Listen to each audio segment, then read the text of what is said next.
셨으니까 다시 시작하겠습니다. 이 시간은 요한복음 5장 시작하겠습니다. 요한복음 이제 5장 첫 시간입니다.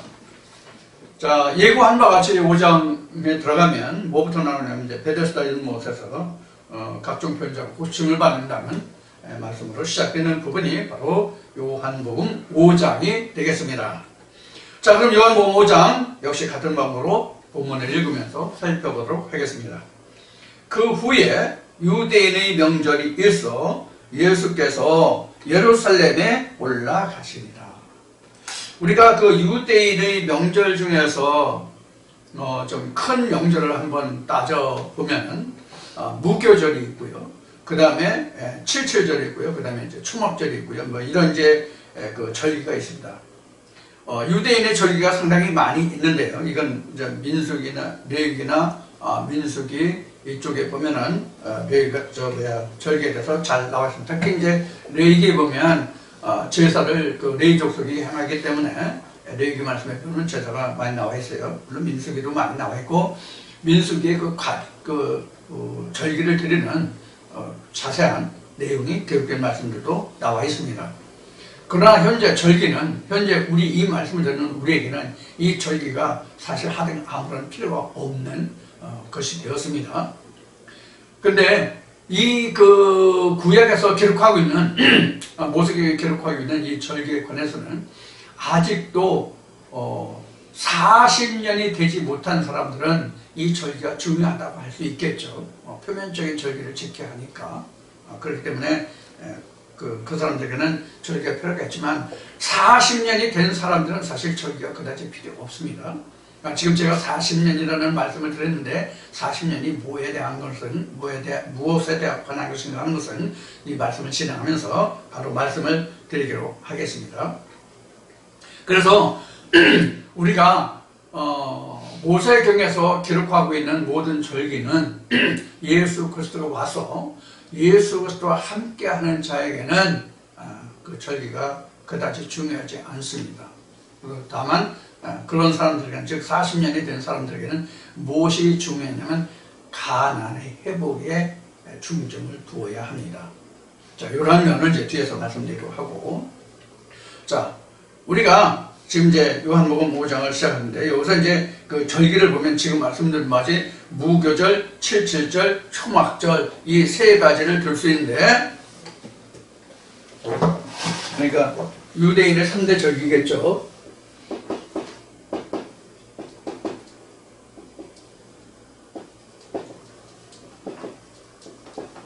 절기하면 무교절, 칠칠절, 초막절 이제 이렇게 셋을 들 수가 있겠는데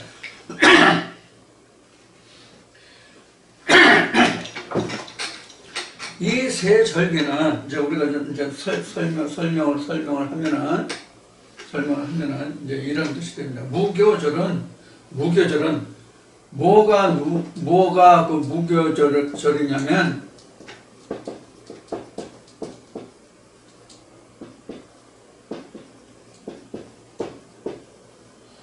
누룩 없는 떡을 먹는 때가 무교절이에요. 성경적으로.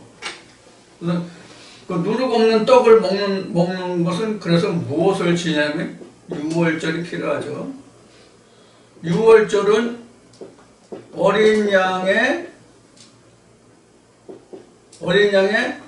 피가 수반되죠. 이것은 여러분들이 이제 그 출애굽기를 보면 자세히 나와 있습니다. 그래서 어떻게 이스라엘 백성들이 출애굽을 했느냐 하는 것이 나옵니다. 그래서 무교병, 유교병인데 무교병인데 이 교자가요 이렇게 쓰거든요. 근데 이게 이제 교자인데 이게 사실은 발효할 때 발효한다는 뜻이에요. 이게 발효된다는 뜻이에요. 이게. 그래서 무교병, 유교병 이렇게 얘기하는데 이거는 누룩이 들어가지 않은 떡, 요거는 누룩이 들어간 떡이에요. 유교배하면 누룩이 들어간 거, 무교하면 누룩이 들어가지 않은 거. 그래서 누룩하면은 그 식물을 발효시키는 거잖아요. 예를 들어서 밀가루 음식에는 빵을 만들려면 반드시 발효제가 들어가야 빵이 돼요. 빵이 안 들어가면은 밀가루가 어떻게 되냐면 아주 단단하게 익히면 차돌같이 단단해져요. 여러분들 저 빵집에 뭐 파리바게뜨 그 바게뜨라고 기다랗게 막대기 같이 나무 있잖아요. 그게 바로 이제 내가 알기로는 빵이 발효제가 안 들어간 게 막 있는 걸로 알아요. 발효제가 들어가면 그러니까 이스트죠. 우리 일반적으로 이제 발효제가 이스트인데 우리나라는 누룩이고 서양에서 발효제는 이제 이스트죠. 그 이스트가 발효제가 들어가면 밀가루 음식이 굉장히 부드러워져요. 완전히 구워도 그렇게 단단하지 딱딱하지 않아요. 그러니까 우리가 그 씹는 질감이 아주 소가죽같이 질기다는 말이죠. 고래심줄같이 질기다는 말이 있죠. 그렇게 질겨요. 밀가루가 발효제가 안 들어가면 그렇게 질겨요. 그래서 발효제를 넣지 않은 것, 뭐 딱딱하지 않든 딱딱하지 않든 간에 막론하고 이스트, 누룩을 넣지 않은 음식을 우리는 성경에서 말하기를 무교병이라고 그래요. 그게 무교절이에요. 그러니까 무교절은 반드시 앞에 뭐가 있냐면 유월절이 있다 그 얘기예요. 유월절이 있다. 그럼 유월절은 뭐였어요? 여러분들 잘 아시는 바와 같이 애굽인들은 장자가 죽고 다 사망했잖아요. 짐승의 일까지 사람에서 생축의 일까지 그 첫 해에서 난 다 죽었잖아요. 그런데 이스라엘 백성들은 양고기를 먹고 문설주에 양의 피를 발라서 그 사람들은 죽음이 피해갖고 그 죽음을 피한 다음에 애굽의 바로가 이스라엘 백성들을 놓아서 출애굽을 할 수 있는 기회가 됐죠. 그래서 출애굽을 한 증거가 뭐냐면 무교절이에요. 그게 무교절이에요. 그래서 무교절을 지킨다. 그 다음에 무교절은 어디 나왔냐면 이게 무교절을 그래서 이스라엘의 그 히브리인들의 원력으로 하면 이게 아빕 이렇게 글자가 제대로 안 되겠지? 정확하게 써야지. 아비몰이라고 그래요. 이것을 히브리인들은 아비몰이라고 그래요.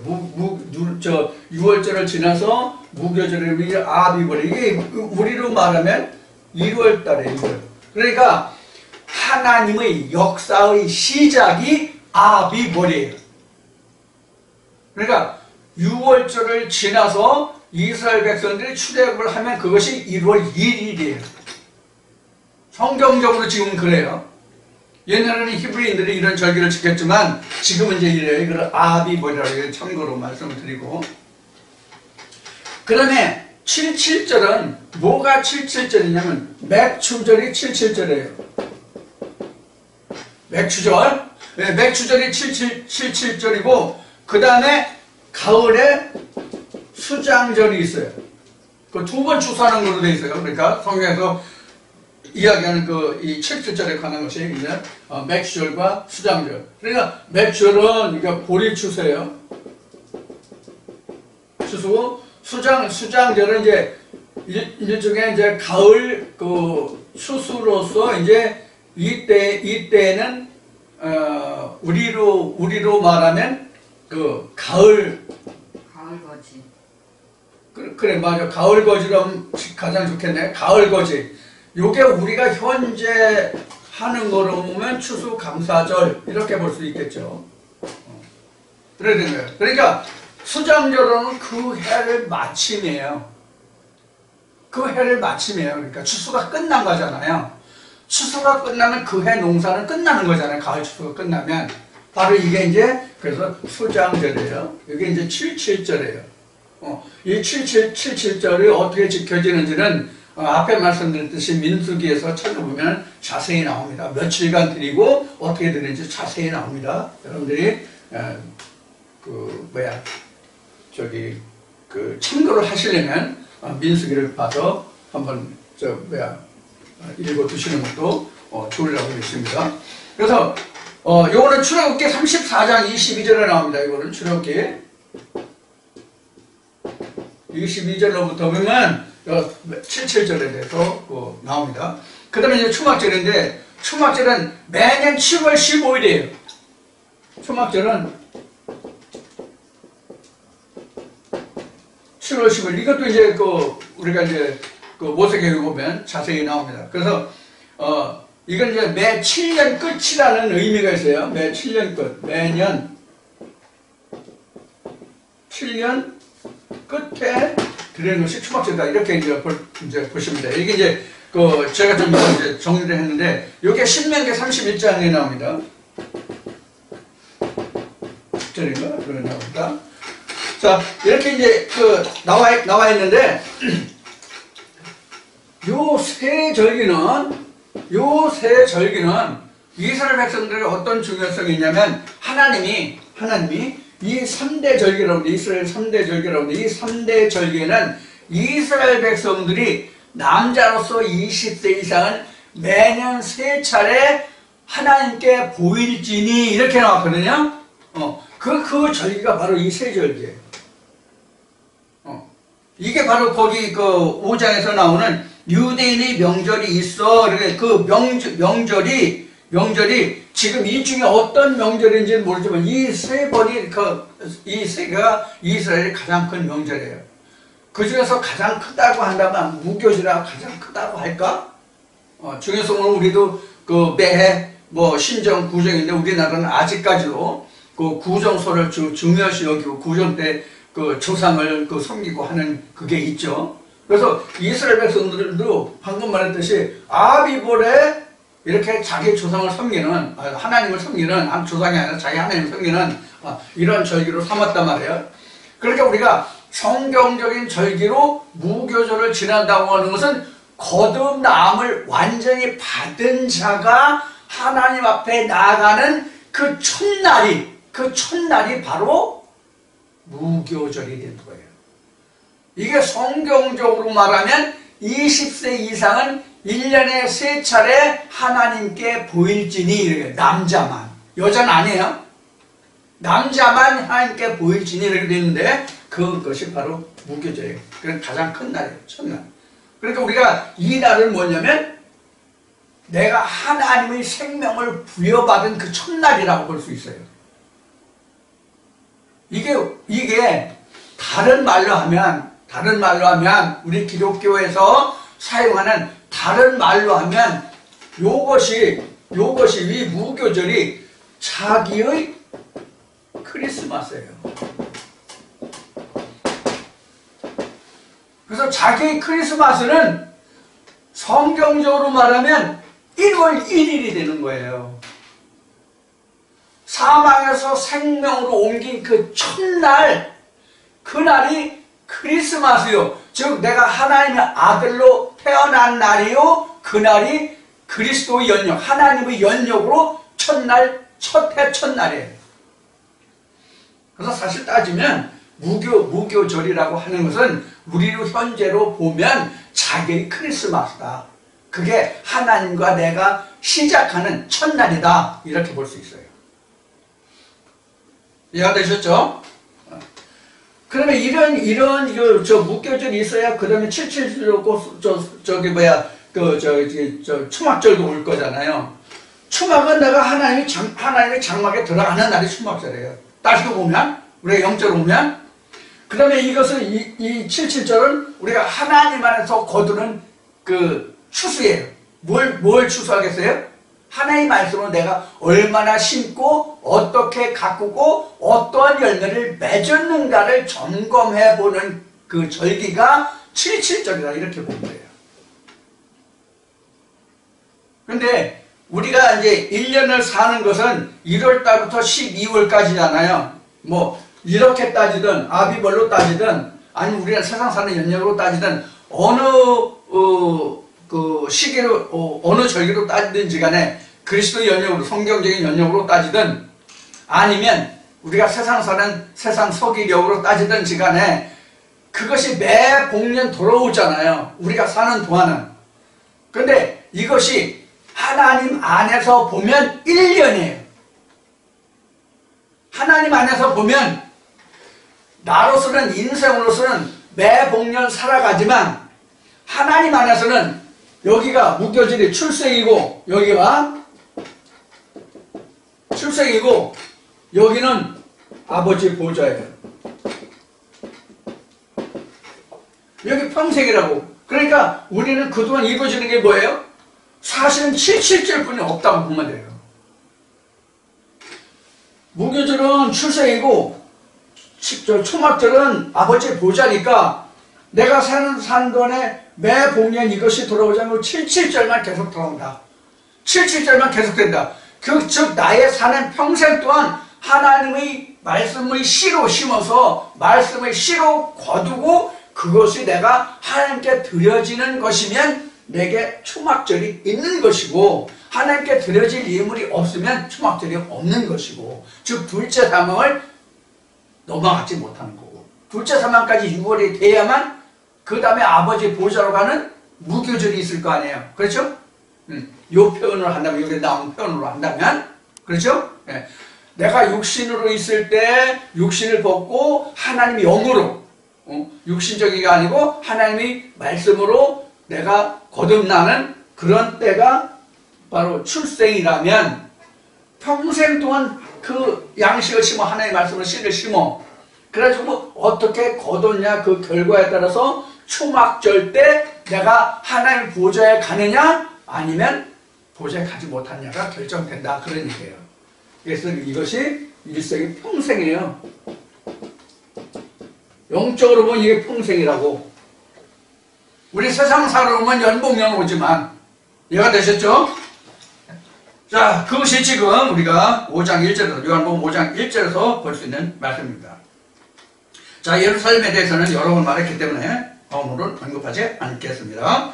예루살렘에 있는 양문 곁에 히브리 말로 베데스다라 하는 못이 있는데 거기 행각 5이 있고 그 안에 많은 병자, 소경, 절뚝발이, 혈기 마른 자들이 누워 물이 동함을 기다리니 이는 천사가 가끔 못에 내려와 물을 동하게 하는데 동한 후에 먼저 들어가는 자는 어떤 병에 걸렸든지 낫게 되밀어라. 4절까지 보겠습니다. 4절까지 보겠습니다. 자, 여기 병자들이 참 많네요. 병자들이 참 많아요. 근데 여기 연못이 있죠. 연못이라고 하는 것은 우리가 4장에서 이제 사마리아에 물기려고 온 그 야고의 우물이 있는데 연못이라고 여기 연못이라고 돼 있죠? 맞지? 잘못 말한 거 아니죠? 양문 곁에 히브리 말로 베데스다라 하는 못이 있는데 그렇죠? 못이라는 게 뭐죠? 우물과 뭐가 달라요? 못은 물을 받아서 가두는 것이 못이고요. 우물은 물이 솟는 것, 물이 솟는 장소가 우물이에요. 그러면 못이라고 하는 것은 솟는 물을 받아서 가두는. 예를 들어서 요한복음 4장으로 얘기하면 야고의 우물은 우물이고요. 사마리아인이 물을 기려고 가지고 온 물동이 있잖아요. 그 물동이는 못에 해당되는 거예요. 무슨 뜻인지 이해가 되세요? 그러니까 우물은 자체적으로 땅에서 물이 솟아 올라와요. 근데 물이 땅에서 솟는 물이 있고 생수로는 즉 하늘에서 내리는 생수 우물이 있고요. 두 가지예요. 요한복음 4장에서 말한 게 이제 그런 거예요. 예수가 주는 물은 하늘에서 내리는 생수가 되잖아요. 땅에서 오는 물은 다시 목말라서 기르러 올 물이고 예수가 주는 생수의 물은 하늘에서 내려온 물이기 때문에 다시 물기를 올 필요 없이 한 번 마시면 배에서 영원히 흐르는 생수가 된다는 뜻이고요. 그래서 4장에서는 자 여기서 못이에요. 그럼 못은 물이 솟는 게 아니에요. 못은 물을 받는 거예요. 그런데 세상적으로 보면 못이라고 해가지고 꼭 물만 받아서 가두는 것이 아니라 연못 그 못 어느 일부분에서는 물이 솟아나는 부분도 있어요. 세상적인 못은 근데 성경으로 말하는 못은 받은 물을 가두는, 받은 물을 담아두는 그런 그릇을 못이라고 합니다. 그러니까 지금 여기에 각종 병자들 있잖아요. 각종 병자들이 여기서는 못이라고 생각하시면 돼요. 말씀을 받아 가지긴 했는데 그 물이 동하지를 않아. 그럼 물이 동한다는 뜻이 뭐예요? 물이 동하면은 산소가 공급된다는 뜻이거든요. 우리 어항 같은 데 보면 수족관이라고 얘기하죠. 그래서 뭐 생선의 집이라든가 지금은 별로 없는데 70년대 80년대는 그 집집마다 어항을 두어가지고 그 공기 중화하고 습도 조절한다고 그래가지고 어항을 집에 둬가지고 공기를 공급해줄 수 있는, 산소를 공급해줄 수 있는 그걸 줬거든요. 그래서 물 속에다 받아두면 산소가 줄어드니까, 산소가 없어지니까 고기들이 죽잖아요. 그래서 공기를 불어주는 공기 부양기가 있었단 말이에요. 자, 이렇게 공기를 불어넣어주지 않으면, 공기를 넣어주지 않으면 물이 죽어요. 그렇기 때문에 이 못이라는 것이 동한다는 얘기는 그 물을 살려주는 역할을 해요.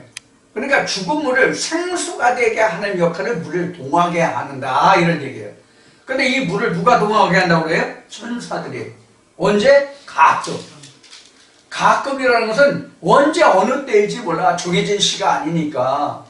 정해진 시가 아니니까 언제 어느 때일지 몰라. 그래서 가끔 천사가 내려와서 물을 동하게 하면, 그때 물이 동할 때 그 연못에 뛰어들면, 그 못에 뛰어들면 누구든지 어떤 병이든지 간에 누구든 어떤 병이든 간에 나음을 받음이라라, 이렇게 돼 있어요. 참, 이런 못 하나 있으면 좋겠네. 이런 못 하나 있으면 좋겠다고. 그 벽에다가 박는 그런 못 아니에요. 물을 가두는 못이에요. 네. 시멘트 나무에 쓰는 목재 나사 이런 거 아니에요. 물을 가두는 그 자체를 말하는 거예요. 그래서 우리는 하나님 앞에 모두 다 못이에요. 물을 받아가지는 못이라고, 우리 모두가. 그러면 우리가 받아가진 하나님 말씀이 천사가 내려와서 이 물을 동하게 하지 않으면 이 말씀이 우리 각자에 속해서 역사하지 않아요. 그럼 어떻게 돼요? 우리는 어떻게 돼요? 뭘 어떻게 돼? 미네랄 결핍에서 이제 영양 결핍증이 걸려서 죽게 되는 거지. 각종 병이 생기는 거지. 여기같이 각종 병이 생긴다고. 물은 각종 영양을 갖고 있잖아요. 순수한 물이라는 게 우리가 화학 기호로 보면, 이거 까먹기 전에 빨리 써야지. 이거 지우다가 또 까먹으려고. 이거 외우는데 한 20일은 걸렸는데 순간에 또 내가 잘 까먹어가지고. 물은 우리가 이렇게 표현을 하더라고요.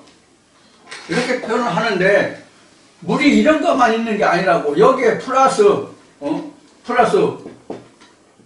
마그네슘도 있고, 네?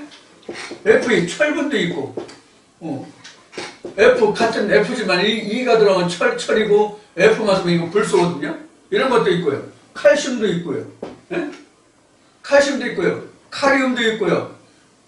이렇게 있단 말이에요. 이게 원소기예요. 이것만 있는 게 아니라 각종 물이 종류에 따라서 엄청 많죠. 이렇게 마그네슘이나 철분이나 불소나 칼슘이나 카리움이나 이런 걸 우리는 뭐라고 하냐면 미네랄이라고 그래요. 이게 사실 우리가 영양이라고 하는 거거든요. 그러면 이 H2O는 순수한 물로서 이런 게 없어요. 이런 게 없다고.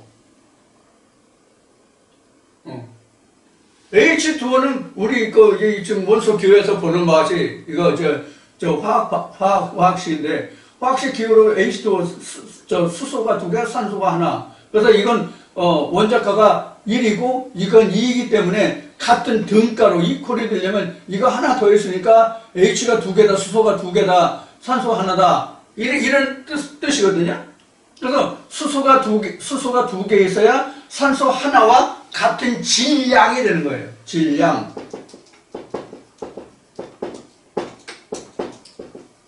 같은 질량이 되는 거예요.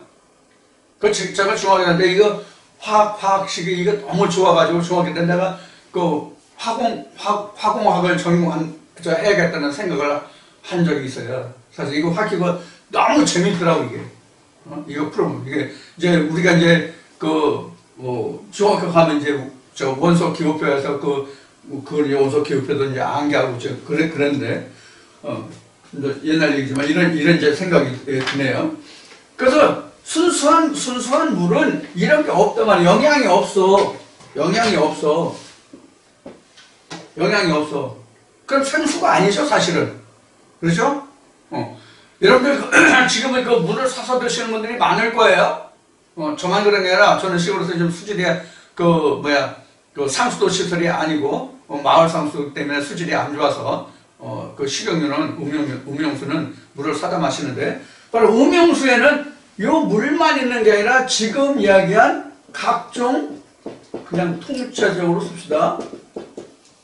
미네랄이 포함되어 있기 때문에 사람 몸에 좋거든요. 그래서 각종 미네랄이 없고 순수한 물은 뭐냐, 어떤 것으로 쓰냐면 이거는 의학용이나 물리학으로 쓰는 데만 쓸 수 있는 거예요. 순수한 물은 사람에게 순수한 물은 아무 도움이 안 돼요. 각종 미네랄이 들어가야 진짜 필요한 물이거든요. 자, 그래서 지금 물 얘기를 지금 너무 많이 하는 것 같은데 여기 어디 갔어 5장 지나갔는데 어디 5장 5장에서 여기서 말하는 이 무엇이라고 하면 바로 이렇게 물을 받아서 놓으면은 산소가 없으면 이런 것들이 썩어요. 물에서 산소가 없으면 이런 것들이 썩는다고, 다 부패한다고. 그러니까 산소를 넣어주는 거예요. 성경에서 지금 산소라고 말했지만 성경에서 이 산소가 뭐예요? 하나님의 생기예요. 이게 산소예요. 하나님 말씀 안에서는 하나님의 말씀을 동하게 할 수 있는 것은 본문의 말씀에 살아 역사하게 할 수 있는 것은 하나님의 생기가 들어가야만, 즉 성령의 역사하심이 있어야만, 성령의 조명하심이 있어야만 그 말씀이 풀어져서 그 말씀이 활동력, 운동력이 있잖아요. 그래서 히브리서 말씀같이 골수를 쪼개고도 남는 그런 운동력의 말씀으로 역사할 수 있단 말이에요. 하나님의 생기가 들어가야. 하나님의 생기가 들어가야. 그래야 물이 동할 수 있단 말이에요. 하나님의 말씀 자체는 물이란 말이에요. 하나님의 말씀 자체는.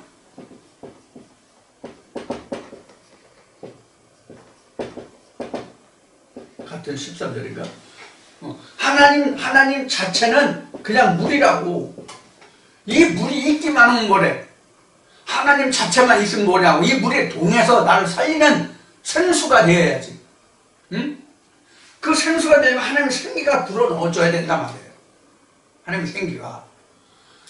이렇게 되면 하나님의 말씀이 있고 거기에 생기가 플러스 되면 뭐가 돼요? 생수가 된다는 뜻이에요. 자기 마음에 담아져야 되는 하나님의 말씀이 하나님의 생기가 들어와서 생수가 되면 그 사람이 살잖아요. 이게 나음을 받는다 이 뜻이에요. 어떤 병이든지 간에 소경, 귀머거리, 벙어리, 안질뱅이, 찔뚝발이, 여기에 앞에는 혈기 마른 열병이 나왔죠? 그런 거 나왔죠? 여기엔 또 무엇이 나왔어요? 혈기 마른 자가 나왔죠? 혈기 마른 자가 뭐예요? 혈기 마른 자가 뭐예요? 오늘날 병명으로 하면 혈기가 마르면 피가 마르면 뭐가 되나?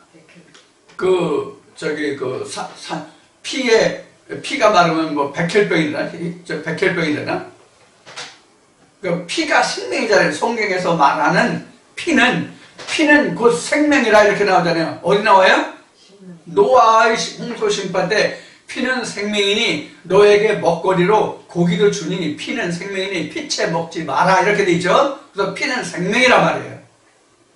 그래서 피가 말았다니 혈기가 말았다는 하나님의 생명이 그 안에서 없어서 겨우 연명만 하고 있는 상태가 혈기 마른 자예요.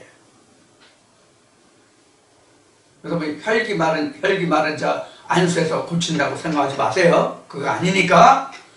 성경에서 나오는 이거는 전부 앞 시간에도 말씀을 드렸지만 해도만 안 해도 그만해요.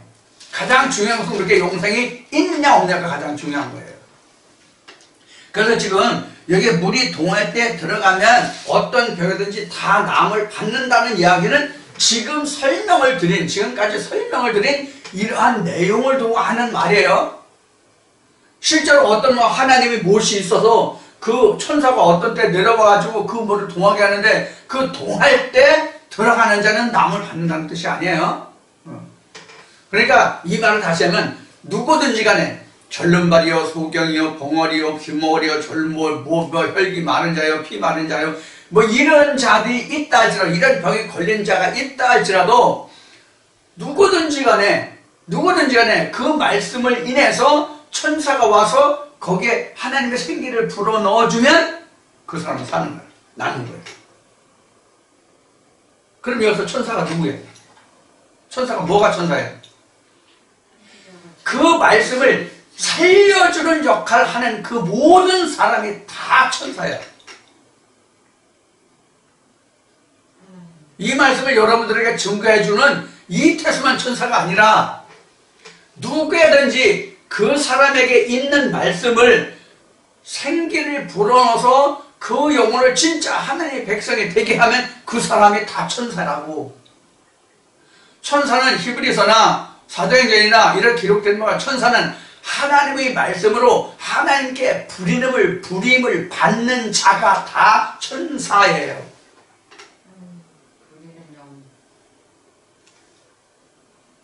그럼 하나님은 영이신데 하나님은 한 분이라고 했으니까 그 천사도 다 여러 명일지라도 그 일을 하는 사람이 하나님 한 분, 그 말씀을 가지고 하니까 다 똑같은 천사잖아. 말은 다를지라도, 모습은 다를지라도 다 하나님이 부리시는 영이거든. 뭐로 부려? 말씀으로 부리는 영이거든요. 하나님은 다른 거로 안 부려요. 육신으로 부리는 게 아니에요. 육신을 부르면 귀신, 마귀, 사단이에요. 그래서 거기에서 뭐가 나오냐면 은사가 나오는 거예요. 병 고치는 은사, 통역, 안수, 다. 이거 몸으로 하는 거는 다 귀신의 장난이라고. 다 귀신의 장난이라고 하면 좀 오해가 많이 있지만, 여기서 다 귀신의 장난이라는 뜻은 어떤 뜻으로 말씀드리냐면, 그것이 하나님이 본질이 아니다라는 의미로 말씀드리는 거예요. 그런 은사는 하나님의 본질이 아니다. 여기서 이제 병 고치는 얘기가 나왔기 때문에 하는 얘기예요. 그 다음에, 여기서 어떤 병에 걸렸든지 그 나음을 받는다는 말씀까지 4절까지를 말씀을 드렸는데, 이거 충분히 이해하시겠죠? 더 이상 설명 안 드려도 충분히 이해하실 수 있으리라 믿습니다. 그 다음에 이제 5절부터 보겠습니다. 거기 38년 된 병자가 있더라. 자, 38년 먼저 보고 넘어가겠습니다. 38년. 왜 수많은 횟수가 있을 텐데 38년이냐 하는 것을 좀 말씀을 드리겠습니다.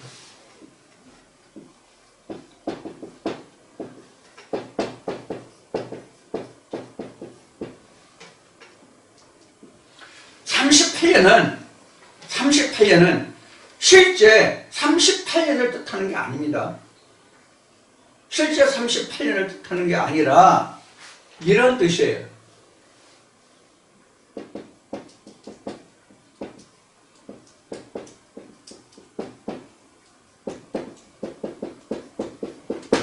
이 뜻이 바로 요단을 건너지 못한 자의 뜻이 바로 38년 된 병자예요. 38년 된 병자예요. 그러면 이 38년 됐다는 이 의미가 과연 무엇을 뜻하느냐? 38년 된 이 의미가 뭐냐 하는 것은 여러분들 민수기에 보면 이스라엘 백성들이 애굽 땅에 나와서 광야를 거쳐서 가나안에 들어가게 되는데, 이스라엘 백성들이 애굽 땅을 나와서 광야 생활할 때 광야에서 그들이 어느 한 장소에 진을 치고 있었던 것이 아니라 불기둥과 구름기둥이 떠서 운행할 때는 이스라엘 백성의 진도 그 구름기둥과 불기둥을 쫓아서 이스라엘 백성도 그 광야를 전전해서 움직였잖아요. 그렇죠? 그렇게 움직였어요. 그래서 이스라엘 백성들이 자 여기 애굽이에요. 애굽에서 출발해요. 출발하는 게 바로 이제 여기가 그 홍해죠.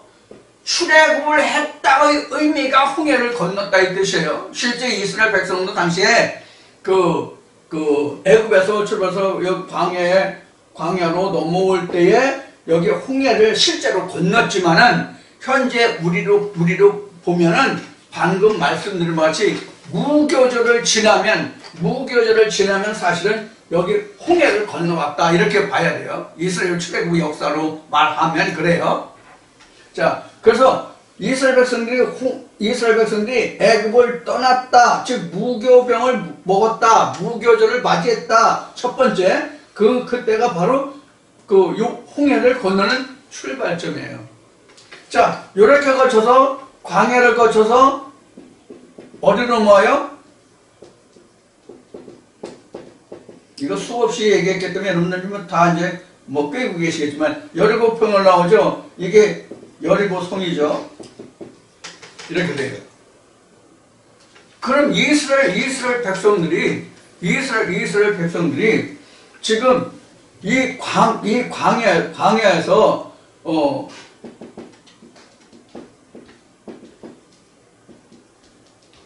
진치고 생활했어요. 이 진치고 생활했는데 이것이 뭐예요? 완전한 거처가 아니라 임시거처죠. 그렇죠? 그래서 하나님이 불기둥과 구름기둥으로 역사하셨는데 그 불기둥과 구름기둥이 운행하면 행차하면 즉 하나님이 행차하시면 이스라엘 백성은 그 진을 거두고 그 불기둥 즉 하나님을 쫓아갔잖아요. 그걸 우린 진쳤다 그래요. 진쳤다. 진친 역사가 제가 찾아보니까 어디 나오냐면 민수기 33장에 보면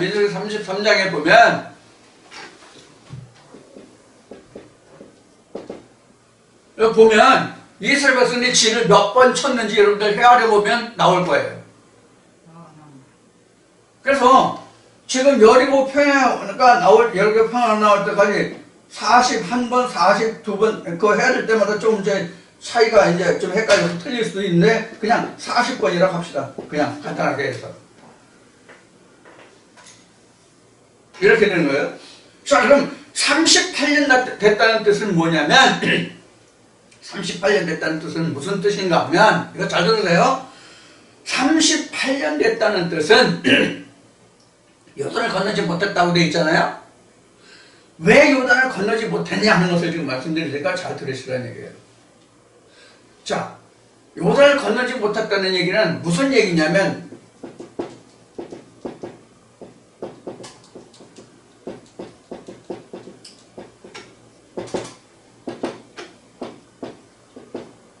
이렇게 얘기가 더 정확하겠지. 땅의 만나가 끊기지 않은 상태가 38년 된다.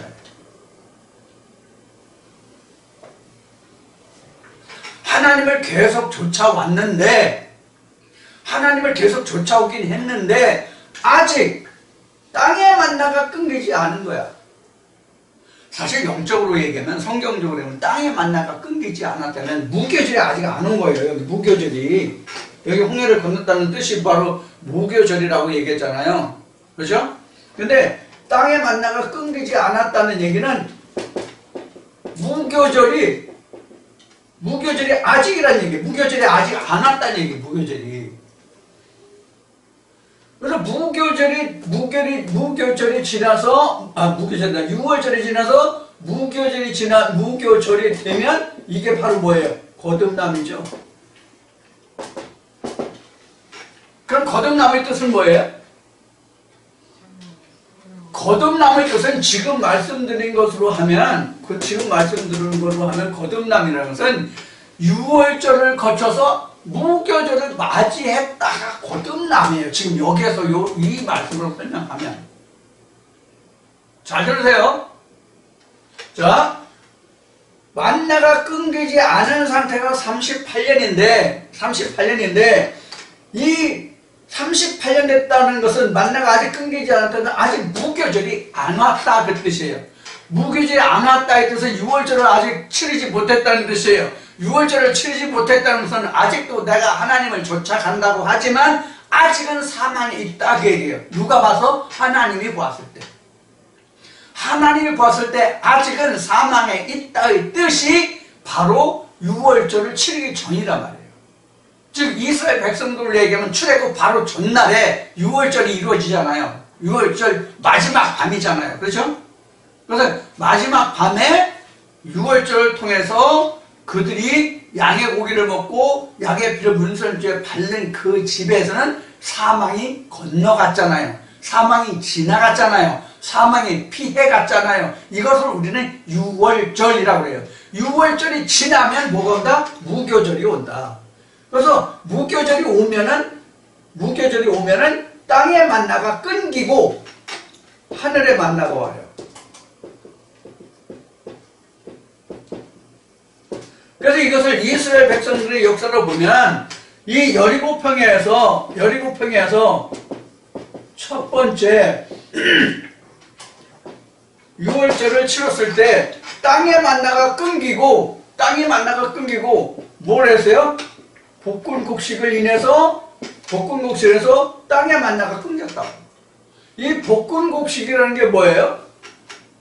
이 복근곡식이라는 것이 우리가 성경에 절기로 가장 먼저 기록된 게 어디냐면 레위기 2장 13절이에요.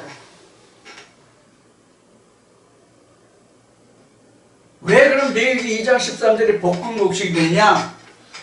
여기 복근곡식을 이제 설명하면 이제 이게 나와요. 복근곡식이라는 것은 뭐냐면 소재물과 뭐가 필요해요? 불이 필요하죠? 그렇죠? 복근곡식을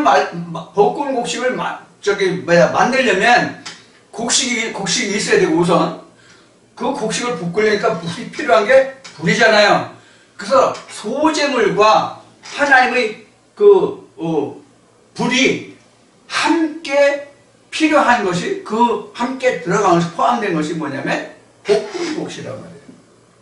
그래서 복근곡식을 해서 땅에서는 만나고 끊겼단 말이에요. 자, 그러면 이 불은 뭐예요? 예수가 말하는 내가 이 땅에 불을 던지러 왔는데 이 불이 붙었으면 내가 무엇을 더 바랄 게 있으리요? 무엇을 더 원하는 게 있으리요? 이런 말씀 하시잖아요. 그러면 불이 예수가 던지러 온 말씀이란 말이에요. 또 여호와의 불이잖아요. 여호와가 불이라는 것은 이미 어디서부터 나왔어요? 출애굽기에 모세가 호렙산에서 그 풀이 그 가시떨기 나무에 불이 붙었는데 안 탄다는 의미에서 하나님 말씀이 하나님 자체가 불이다. 그래서 여호와의 불 이렇게 얘기하는 거예요. 자, 그 불이라 말씀에 불이나. 그래서 레위기 2장 13절에 보면 소재물에 하나님의 언약의 소금, 이 언약의 소금을 빼지 마라. 이 언약의 소금이 바로 뭐냐면 불이에요. 하나님 말씀 불. 그래서 레위기 2장 13절에 첫 번째 6월절에서 복근곡식을 넣었다는 거죠. 요단 건너서 여리고평에서 첫 번째 6월절을 치렀을 때 복근곡식과 땅에서 나는 만나를 먹었을 때 땅에서 나는 만나가 끊기고 복근곡식을 해서 만나가 끊겼더라 이렇게 설명하고 있거든요. 그래서 38년 됐다는 의미는 여리고를 넘지 못해서 여리고평에서 첫 번째 유월을 치르지 못한 자란 말이에요. 그러다가 예수가 옴으로써 예수가 무엇이 되시는 거예요? 복근곡식을 대시로 온 거예요. 지금 이 38년 된 여자들이. 뭐로? 생기로, 산소로, 살려주는 자로 이것을 전개하면 뭐가 나오냐면 고린도전서 15장에 가서 첫 아담과 마지막에서 살려주는 영과 살리는 영이 나오는데 그 이야기와도 연관이 돼요. 이 말씀이. 자, 그래서 그래서 지금 38년 됐다는 뜻은 바로 이런 의미입니다. 이런 의미예요. 횟수로 38년 됐다가 아니에요. 그런 이것을 꼭 여러분들이 명심해 주시길 바랍니다. 그래서 마태복음 1장 5절인가부터 보면은 예수의 족보가 나오잖아요. 예수의 족보가 나오는데 예수의 족보가 거기 보면은 42대로 만들어 놨는데 실상은 이게 40대예요. 여러분들 마태복음 1장 한번 보시면 실제로 대수를 세면 40대예요. 근데 거기에 그 왕이 2번 중복되기 때문에 2대가 포함돼서 42대예요. 그래서 여기도 14, 여기도 14, 여기도 14 이렇게 해서 14한 거예요. 그럼 이 14는 히브리어로 하면 무엇이냐면 다윗이 14예요.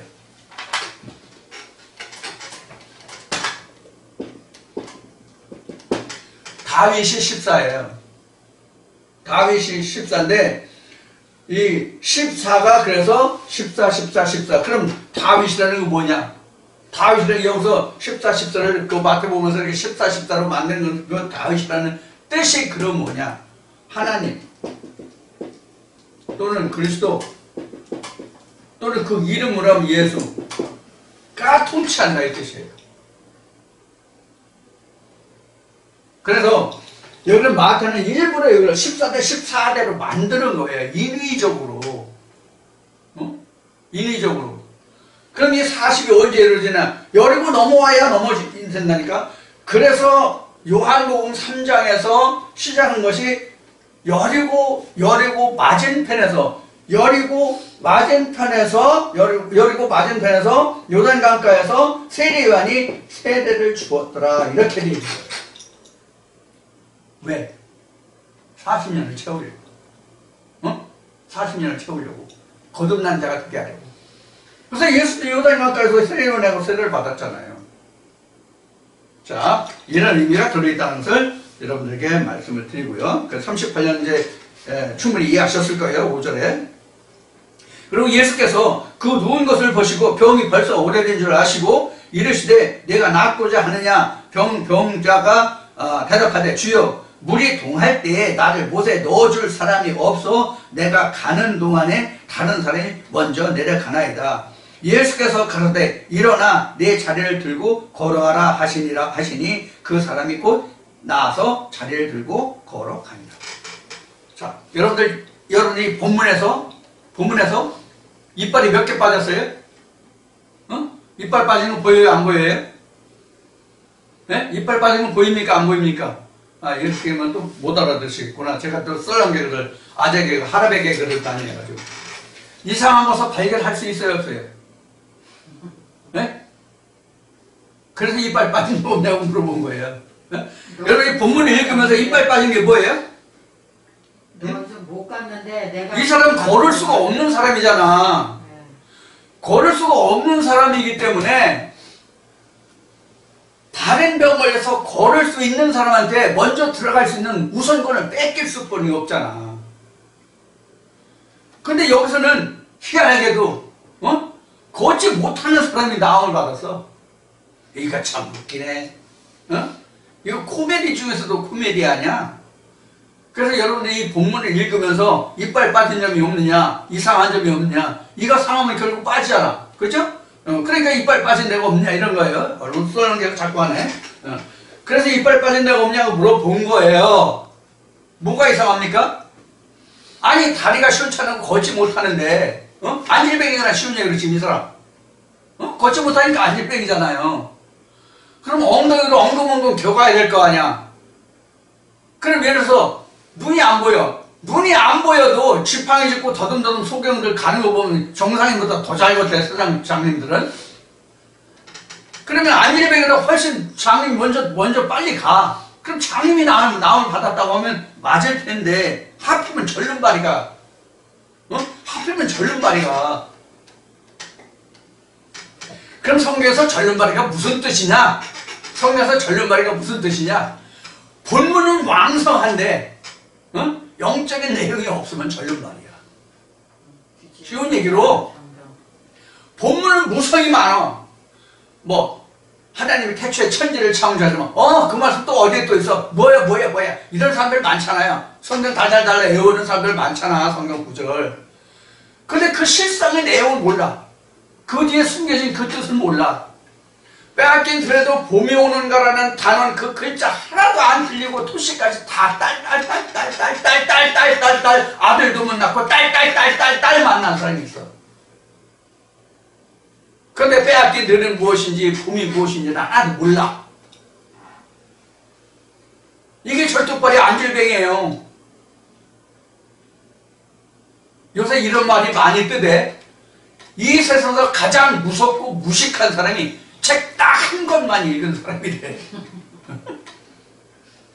책 딱 한 권만 읽은 사람이래.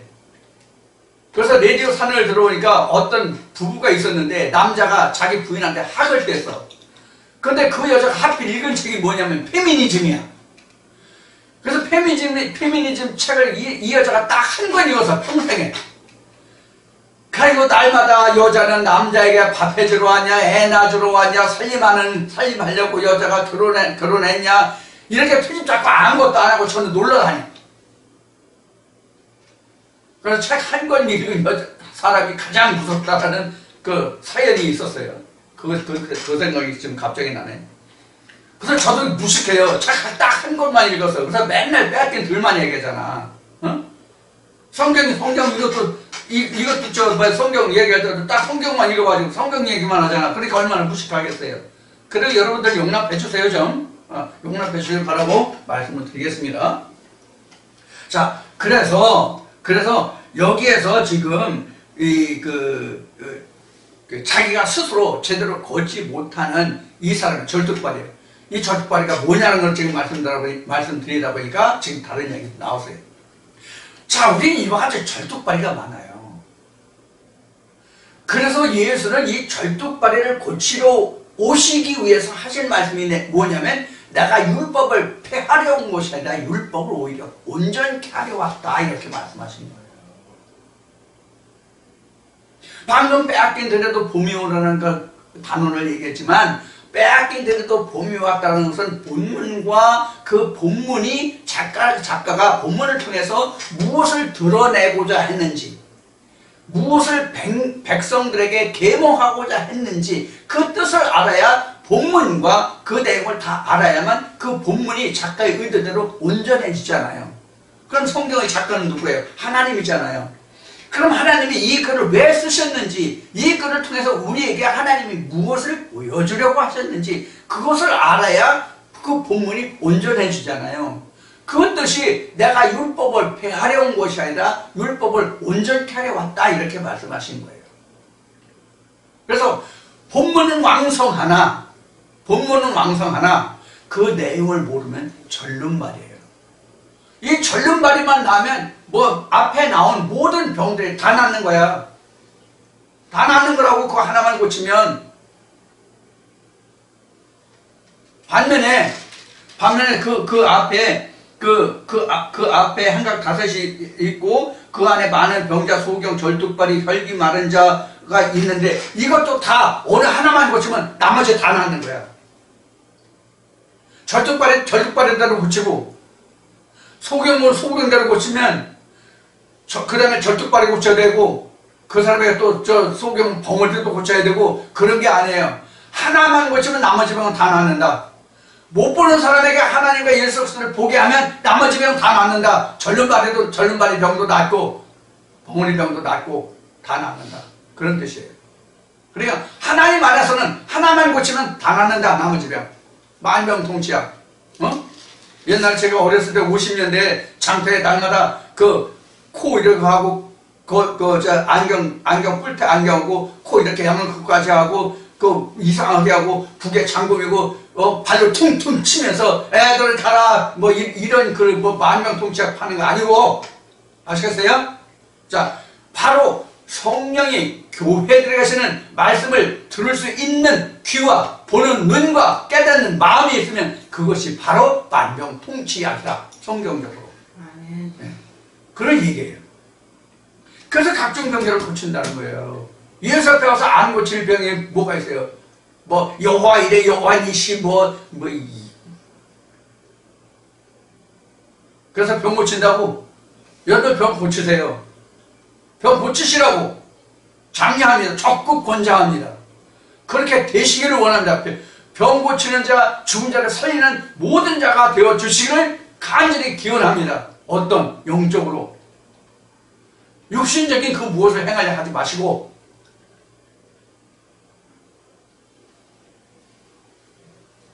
물론 우리가 하나님 안에서 하나님을 믿는 과정에서 믿음의 그 정도와 그 사람의 그 인성이나 성격이나 여러 가지를 따져가지고 하나님이 그 사람에게 반드시 필요한 것이라면 주셔야 할 은사도 물론 있어요. 없는 건 아니에요. 그러나 고린도전서 13장을 앞 시간에도 말씀을 드렸듯이 우리가 가장 최후에 하나님이 우리에게 남겨두시는 다 빼고 사랑 하나만 남깁니다. 그러니까 우리는 사랑을 심어주시기를 원합니다. 사랑이면 다 만사 오케이입니다. 사랑, 예수 그리스도를 생명을 생기를 불어넣어주시는 역사를 저와 함께 여러분들도 하셔야 됩니다. 지금은 하나님의 백성이 그리 많지 않기 때문에 여러분들은 지금 양육의 입장이 있지만 하나님의 때가 언제 어느 때에 이를지 몰라요. 예수가 말한 바와 같이 아버지의 때는 그 아들도 모른다고 그랬어요. 아버지만 아신다고 그랬어요. 그 아버지 때가 이를 때에 우리가 아버지께 쓰임받을 수 있는 일꾼이 되기 위해서 사도 바울이 고린도전서 12장 말씀에 기록한 바와 같이 너는 이런 은사 이런 은사 이런 은사가 있는데 이런 은사보다 더 좋은 것을 구하라고 하신 말씀과 같이 이것은 곧 영생 사랑이니 이것을 구하라는 얘기예요. 결국 폐에 없어질 것에 안목하지 말고 주목하지 말고 자 이와 같이 해서 지금 오늘 여러분들과 함께 나눈 말씀은 요한복음 5장까지 이르러서 첫 시간으로 9절까지 여러분들과 함께 나눈 말씀이 되겠습니다. 그래서 조금 이제 마지막을 정리하면 자리를 걷고 일어났다는 얘기는 안질뱅이 시대가 끝났고 이제는 하나의 복음으로 내가 스스로 걷고 행할 수 있는 그런 데까지 자랐다는 얘기예요. 물론 여기까지 자랐다는 얘기는 굉장히 세월이 필요로 하죠. 우리도 잉태가 돼서 뱃속에서 그 10달을 보통 36주라고 그 얘기하는데 36주, 38주 이 정도로 얘기하는데 그 뱃속에서 복중생을 하고 또 출생을 하고 출생을 했어도 유년기가 있고 유년기를 지나야 청소년기가 돼서 초등학교부터 해서 청년기로 들어가서 대학을 하고 청년기를 지나서 성인으로서 우리가 자라가잖아요. 영으로도 이래요. 우리가 거듭났다고 해서 성령의 교회에서 말씀을 들을 수 있는 경지가 됐다고 해서 내가 다 자란 게 아니에요. 여러분들은 자라가는 입장이다. 저도 자라가는 입장이고요. 물론 자 이런 것을 우리가 명심하시고 오늘도 여러분들이 아까 앞 시간에 얘기했듯이 오늘도 이 말씀을 통해서 내 죽은 어느 부분의 세포를 다시 살리는가? 나는 몰라요. 나는 모르는데 하나님이 그렇게 내 속에서 역사하신다고. 즉 예수의 죽었던 어떤 한 부분이 지금 소생하는 그런 역사가 이루어지는 거예요. 지금도 이 말씀을 들으시면서 각자가 다 자 전하는 사람은 그럼 다 알기 때문이냐? 아니에요. 전하면서 배우는 게 엄청 많아요. 하나의 음성이 다시 들린다. 자, 이런 면들을 생각해서 여러분들도 이 한 주 오늘 2시간 나눈 이 말씀을 통해서 여러분들도 이 한 주가 다음 한 주라고 해야 되나? 이 한 주라고 해야 되나? 다가오는 한 주도 여러분들이 하나님과 예수 그리스도와 성령이 함께하는 그러한 동행하는 삶 속에서 행복과 즐거움과 아름다움이 함께하는 그런 삶이 되기를 축원하고 다음 주에 다시 뵙겠습니다. 감사합니다.